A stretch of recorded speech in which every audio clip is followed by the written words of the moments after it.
Magandang hapon mga kapanalig. Welcome sa programang Usapang Kikiki. Kalusugan, kagalingan, at kagandahan. Ako po si Ivy at kasama natin si Dr. Irene Lim. Para po sa inyong mga katanungan, maaari po kayong mag-text sa 0922-875-2899,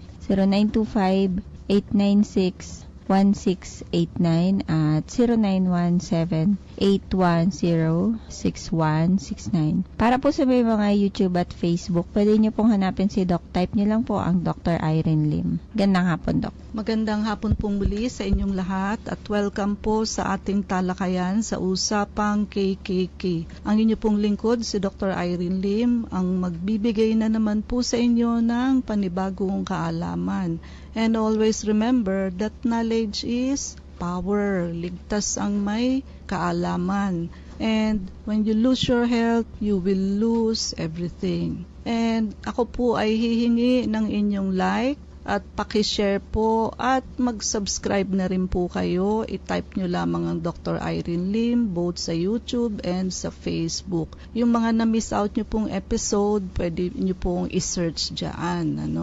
And for our announcement, ang atin pong anti-aging soap, ito po ang gamitin ninyo sa inyong face. Hindi ho pwede yung same soap na ginagamit ninyo sa katawan, no? Dapat ho may special soap para sa mukha kasi ho iba ang pH ng ating facial skin compare sa ibang skin natin sa other parts, no? So, ang natural na sabon po alkaline ng pH. Ang facial skin po natin, acidic ang pH. So kung normal na sabon ang ginagamit ninyo, mawawash out po yung acidity.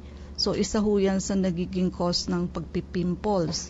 Kaya ho, dapat yung talagang pangmukha talaga para ho tama yung pH. And ang atin pong anti-aging soap ay gamitin nyo po for healthier and clearer skin. Medyo mababanat ho yung inyong skin, medyo babata, no? So medyo malilift ho yung mga wrinkles ninyo, no? And this is very affordable. So i-try nyo po ang ating anti-aging soap. Mimi's anti-aging soap po, no? And for our announcement, maligayang bagong taon pa rin ho kasi ho extended ang ating promo. So naka-open pa ho ang ating free check-up, so wala pa rin hong bayad. Magpalista na po kayo at hindi ho natin alam kung kailan po magsasara. In-extend po namin kasi marami pa pong tumatawag at nagte-text for extension.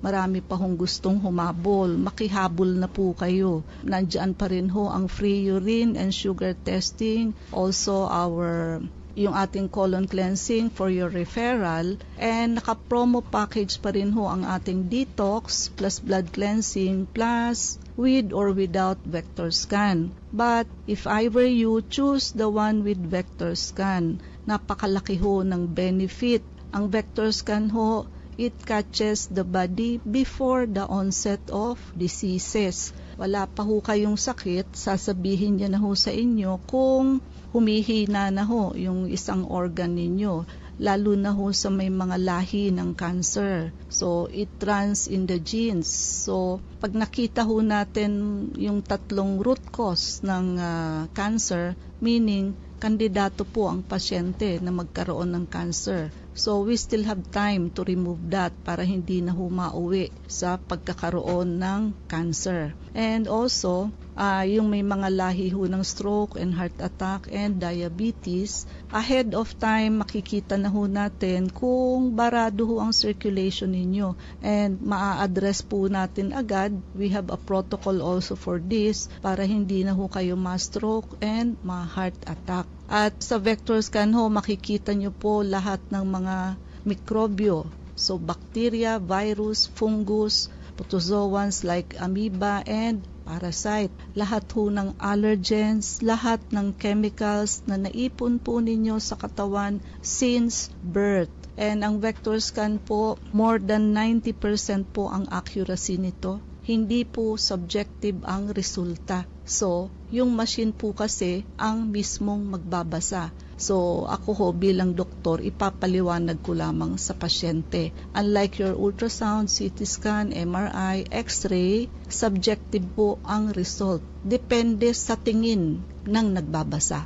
So, ibig sabihin ho, nakadepende sa competence ng magbabasa. So, pwede hong magkamali kung bago-baguhan pa lang ang magbabasa ng inyong mga resulta. Unlike sa vector scan ho, machine ang magbabasa ho. Depende sa frequency na pick up niya sa katawan ng pasyente, i-compare ho sa standard sa brain ng machine. Anything na mag-match frequency ng katawan sa frequency ng standard ng vector scan, ilalabas niya ho yun as a result. No? Ibig sabihin, meron kayo noon. No?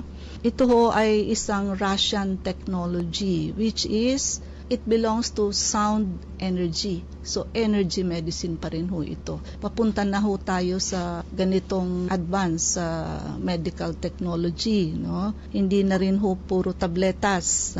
So, nakakadiagnose na ho tayo through sound waves. Okay?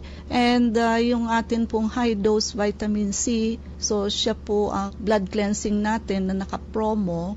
Pagka high-dose vitamin C po, it means 10,000 up to 25,000 milligrams. Nagkakaroon ho yan ng extra benefit, which is antimicrobial and anti-cancer effect. When we say antimicrobial, meaning nakapapatay ho ito lahat ng bacteria, virus, fungus, protozoans like amoeba, and also parasites. And anti-cancer properties, so kakainin niya ho yung high-dose vitamin C na in-infuse natin sa pasyente kasi ho akala niya sugar. Magkahawig ho ang chemical structure ng sugar at ng vitamin C. So hanggang sa lumaki yung cancer cell, hanggang sa ito ho ay mag-blast o mag-burst. No? So, imagine niyo yung plastic balloon, hinipan nyo ng hinipan hanggang sa tuluyan hong pumutok. So, ganun ho ang mangyayari sa cancer cells. But, this is microscopically speaking, hindi ho puputok by the naked eye. So, kung marami hong cancer cells ang magbe-burst, so therefore, ikaliliit ho yan ng bukol. And also, pati ho yung mga nagkikimo and radiation, hindi ho ito contraindicated. So, nakatutulong pa nga ho ito para ho ma-alleviate yung mga symptoms ng nagkikimo tulad ng pagsusuka, panghihina, at paglagas ng buhok. Hindi nyo ho yan mararanasan or kung maranasan nyo man, kaunti lang po. Ginagamit na rin ho ito sa US, sa ospital po mismo. Napakarami hong benefit and lalakas po kayo dito. No? Gaganda po ang skin ninyo. And also, pwede nyo na ho itong i-prepaid. Bayaran na po ngayon para ho hindi na kayo mapagsarahan ng promo kahit wala pa ho kayong time na gawin ito. And this is transferable, meaning pwede nyo hong ipangregalo. And also, wala hong expiration ang mga na-prepaid ninyo. So, hindi ho ma-expire yan. So, wala ho kayong dapat na ikatakot. Basta ho nag-prepaid na kayo, valid po yan. No? And ang atin pong tatalakayin sa hapong ito ay tungkol po sa GERD. Ano bang ibig sabihin ng GERD? Gastroesophageal disease or reflux. Ito ho ay isang, when we say reflux, ibig sabihin yung acid ho, nagba-backflow pataas sa esophagus. Chronic condition ho ito wherein ang stomach acid nagpo-flow back to the esophagus. Siyempre ho, magkukos ito ng irritation and discomfort kasi ho, acid na yun eh. And ano ba ang acid natin sa tiyan? Hydrochloric acid. Matapang ho yan. Kung may chemistry ho kayong subject, yung HClO or hydrochloric acid na ginagamit sa laboratory, napakatapang ho niyan. So, ganyan ho ang klase ng acid natin sa tiyan. Kaya kaya niya hong magtunaw ng mga pagkain. And pagka paulit-ulit ho ang reflux ng acid o backflow ng acid, pinahihina ho nito, nawiweaken ho yung ating lower esophageal sphincter. Siyan ho ang muscle natin na nagdi-divide ng esophagus and the stomach. So may muscle ho tayo dyan. So pagkapasok ho ng pagkain, dapat sasara ho yan. Now, pag may GERD ho kayo, hindi ho yan masyadong nako-close, kaya nakakalabas ho uli yung acid, paakyat ho sa esophagus uli. Dapat ho ang ating stomach acid nasa stomach lamang. Kaso ho, pagka hindi ho masyadong nagsasara yung lower esophageal sphincter, which is the muscles in between esophagus and stomach, ayan ho, magbabackflow po ang acid. So, ito ho yung mga pasyenteng, yun ho bang pag nag-burp, sasabihin nila nalalasahan nila yung acid. At pag paulit-ulit hong ganyan, magagasgas po yung esophagus, no? And ano ho ba ang kadalasang cause ba't nagkakaroon ng GERD ang pasyente? Number 1 ho, hiatal hernia. Yung may mga plus-lus. When we say hiatal hernia, pagka ho yung upper part ng stomach nag-protrude or nag-move above the diaphragm. So, hindi ho dapat ganun. So, di ho ba pagka hernia, may umuusli na hindi naman dapat doon. So, ito ho, yung stomach mismo ang nagprotrude sa diaphragm, no? So, prone ho yan sa GERD. Yung mga matatabaho or obesity can also cause GERD. Why? Yung excess body weight ho kasi, kung ilang kilo ho yan, nakakadagdag ho ito sa pressure sa abdomen, leading to acid reflux. And yung mga pregnant women, pwede ho yung maging cause ng GERD. Kasi yung pressure ho sa abdomen during pregnancy can cause the acid to leak into the esophagus. And yung pag-i-smoke ho, so smoking also weakens the lower esophageal sphincter, yung atin hong muscle, humihina. Due to, 6,000 different kinds of chemicals ang meron. Sa isang stick pa lamang ho yan ng sigarilyo. O kung nakakaisang kaha ho kayo sa isang araw, you could just imagine how many chemicals, harmful chemicals, ang naipapasok ho sa katawan, kaya hindi ho malayong makaweaken ito ng ating sphincter muscle sa lalamunan, no? And also, may mga certain food and drinks tulad ho ng spicy food, fatty foods, and acidic foods, as well as caffeinated drinks and alcohol. Ayan ho, nakaka-trigger ho yan ng GERD. O di ho ba acidic, kaya yung coffee, acidic na siya, caffeinated pa. Soft drinks, cola drinks, ganun din ho. Caffeinated na, acidic pa ho. Tapos sabayan nyo pa ho ng fatty foods yung inyong inulam. Tapos medyo maanghang pa, ay completos ricados po yan, no? So tinitrigger nyo ho ang inyong GERD. And yung may mga delayed ang stomach emptying. So tulad ho ng may mga gastroparesis. Sa kaso ho na may mga diabetes. So yung vagus nerve medyo nasisira, napaparalyze, medyo nagkakaroon ng neuropathy. Kaya kadalasan ho ang diabetic patient is what? Constipated because of delayed gastric emptying due to gastroparesis. At yung may mga ibang connective tissue disorder and yung may mga asthma often coexist, and mas nakaka-exacerbate ho ng GERD. And ano yung mga risk factor?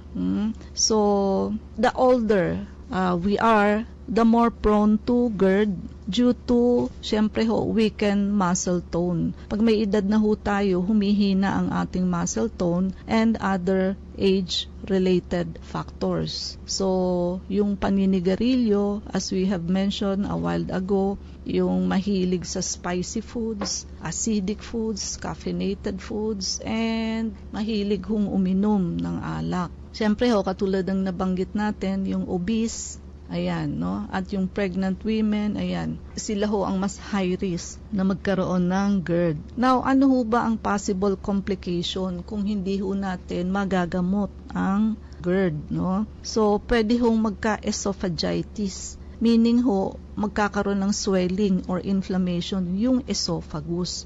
Dahilan ho sa repeated exposure sa stomach acid. Sabi ko nga sa inyo, yung hydrochloric acid ho natin sa tiyan, napakatapang ho niyan. Tunay na acid yan eh. So yung paulit-ulit hong aakyat siya papuntang esophagus, magagasgas ho at mamamaga yung ating esophagus, no? We call it esophagitis. Stricture, so pwede hong magkaroon ng narrowing ng esophagus which is caused by scar tissue. Of course, making it difficult to swallow. Siyempre ho, yung sa umpisa, inflammation and swelling pa lang. Later on ho, pwede kasing masugat na.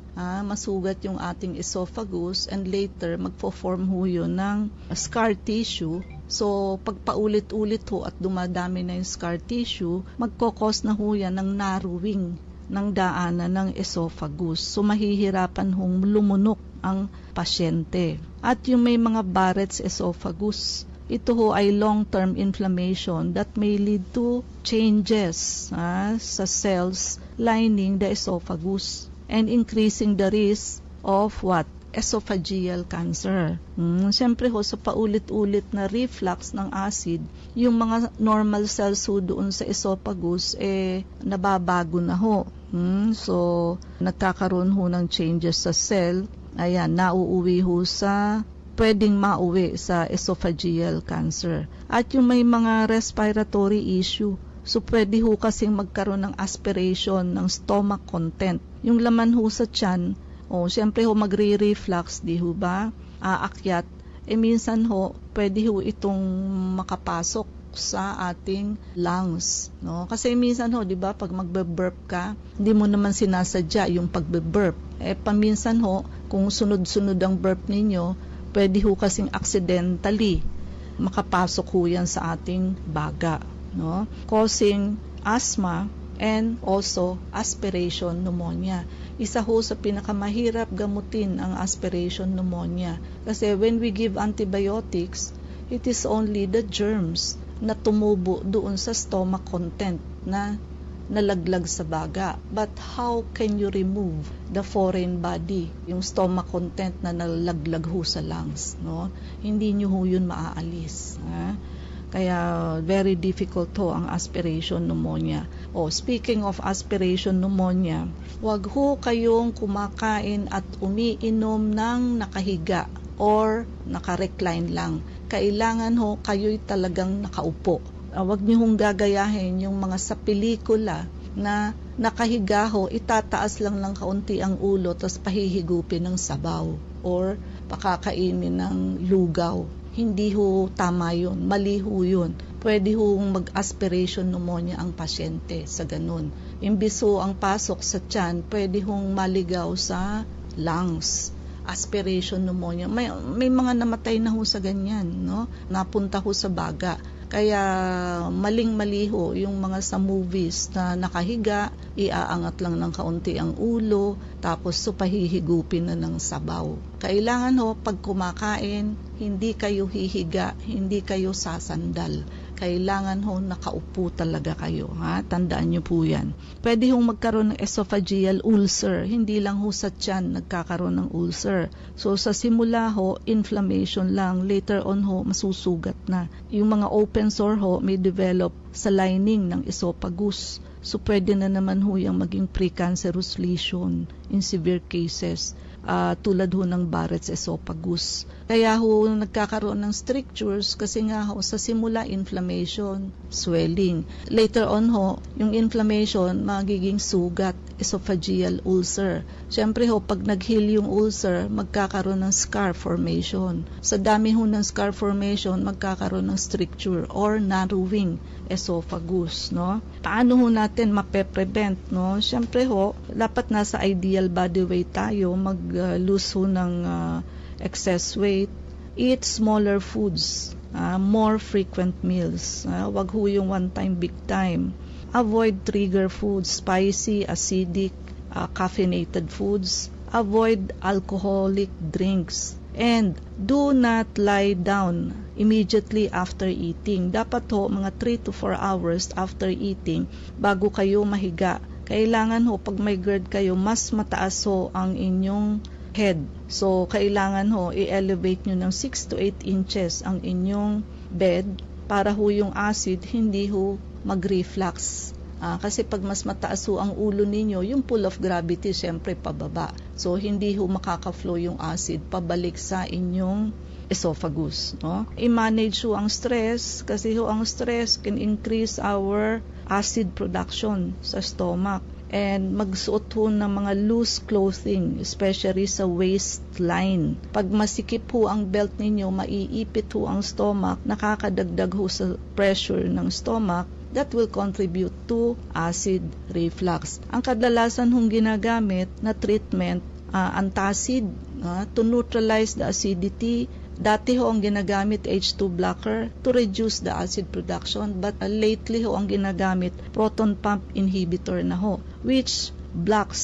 So, mas matapang ho, mas potent kasi binablock na ho talaga yung acid production. Kaya lang, hindi ho kayo pwedeng uminom ng proton pump inhibitor for so long. Kasi nga ho, magiging achlorrhea. Stomach cancer naman ho pag wala kayong acid sa tiyan for a long period of time. Now, sa clinic ho, ang pwede nyong gawin, magpa-vector scan na po kayo. No? Kasi ahead of time, malalaman nyo kung humihina na ho yung lower esophageal sphincter ninyo. No? Kung papunta na ho kayo sa GERD. Plus, ang detoxification and blood cleansing program ho, syempre ho, pag malinis ang ating digestive system, hindi ho kayo mauuwi sa GERD. And our blood cleansing program, syempre ho, pagka properly hydrated ang pasyente at malinis ho sa germs and chemicals, yung blood flow ho natin maganda. So, malayo ho tayong magkaroon ng GERD. Lalo na ho ngayon, extended po ang promo, magpalista na po kayo. So, Ivy? Or dun po sa mga nais magtanong, mag-text po kayo sa 0922-875-2899. Tanong ni 9238, yung omeprazole pang gamot ba yan sa GERD? The answer is yes, no? Pero hindi ho direkta sa GERD, but binablock niya ho yung acid production sa ating stomach. Di ho ba isa ang acid sa trigger para ho mag-acid reflux tayo, no? So, ang problema ho kasi sa GERD, yung lower esophageal sphincter, yung muscle ho ang humina. Hindi ho makakapagpalakas ng muscle natin doon sa esophagus ang proton pump inhibitor like omeprazole. But, malelesen ho yung acid production, which is isa ho yan sa trigger para tayo ay mag-acid reflux. Di ho ba pinensyon natin fatty foods, caffeinated foods, spicy foods, ayan. So, yan ho ang mga trigger. So, isa ho ang acidic food. Kaya pag nag-omeprazole ho, mabablock ang acid production, makakabawas ho sa trigger for acid reflux. So, wala tayong oras. Mangyari po lamang na kayo'y magpalista kung kayo po'y pagpapacheck up. So, Unit 1101, Clinica Medica 101, Centuria Medical Makati, Salamanca Street, Corner, Kalayaan Avenue, Makati City. So, ang landmark ho natin is along Makati Avenue, yung corner General Luna Street. And everyday ho, bukas ang clinic, pati na rin ho Saturday and Sunday, and even holidays. Kailangan lamang ho magpalista kayo ahead. Ay, ang mga numero. Pwede po kayong tumawag sa 546-9412, 0922-875-2899. Pwede rin po kayong mag-text sa 0925-896-1689 at 0917-810-6169. Prevention is better than cure and health is the best investment. Regaluhan niyo po ang inyong sarili ng pagpapacheck up para ma-auscultate namin ng likod ninyo. Maagapan ho kung kayo ay may walking pneumonia. So, ngayon pa lamang ho, nababanggit ang walking pneumonia. Kami po, simula pa ng pandemic, after ng pandemic, even until now, every day ho, sinasabi namin sa inyong magpa-check up kasi nga ho, baka may walking pneumonia. Kasi nga po, ang daming may walking pneumonia kahit noon pa. So, ang problema ho, walang simptomas. So, kaya ho ang pasyente, minsan unang punta sa ospital for intubation na. Kasi nga ho, lumalala dahil walang simptomas ang pasyente. And sabayan nyo na ho ng pagpapavector scan detoxification and blood cleansing program kasi yan hong dalawang procedure na yan ang mag-a-address sa root cause ng halos lahat ng sakit. So lalo na po ngayon na extended po ang promo. So free check-up pa rin ho tayo, free urine and sugar testing, free colon cleansing for your referral, and also yung atin pong package, napakalaki ho ng may di-discount ninyo sa package ng detox, blood cleansing, with or without vector scan, and yung atin hong high dose vitamin C. So isa ho yan sa blood cleansing na nakapromo ngayon. Magpalista na ho kayo, una-unahan na lang po kasi hindi ho natin alam hanggang kailan po magsasara ang ating extension sa promo, no? So marami pa ho kasing nagte-text at nagko-call for extension. So pagbibigay po sa inyo, no, dahil New Year pa rin po, no. Paki-like, share and subscribe po. I-type niyo lamang ang Dr. Irene Lim both sa YouTube and sa Facebook. Ivy. Please like us on Facebook. Ang account po natin, Klinika Medica 101. Maraming salamat mga kapanalig sa pakikinig sa amin sa hapong ito. Abangan niyo po muli kami bukas, alas 4 hanggang alas 4:30 ng hapon sa programang Usapang KKK. Kasama natin si Dr. Irene Lim. Ako po si Ivy at sumayin niyong katotohanan. Salamat po.